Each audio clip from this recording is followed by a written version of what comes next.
स्वागतम. सर्व गणेश भक्तांचं सहर्ष स्वागत. एकदा भस्मासूर नावाच्या असुराने भगवान शिवाला प्रसन्न करण्यासाठी घोर तपश्चर्या केली. त्याच्या भक्तीने प्रसन्न होऊन भगवान शिव त्याच्या समोर प्रगट झाले आणि त्याला वर दिला की ज्याच्या डोक्यावर तो हात ठेवेल तो भस्मसात होईल, मग तो कोणीही असो. भस्मासूर दुष्टबुद्धी होता.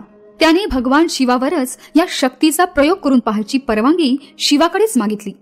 शिवाच्या उत्तराची वाट न बघता तो शिवाच्या डोक्यावर हात ठेवण्यासाठी पुढे आला. आता मात्र शिव घाबरले आणि भस्मासुरापासून दूर पळू लागले. शिवाने आता श्री विष्णूची मदत मागितली. विष्णू शिवाला मदत करायला सरसावले. त्यांनी अतिशय सुंदर मोहिनी रूप धारण केलं आणि ते भस्मासुरासमोर गेले.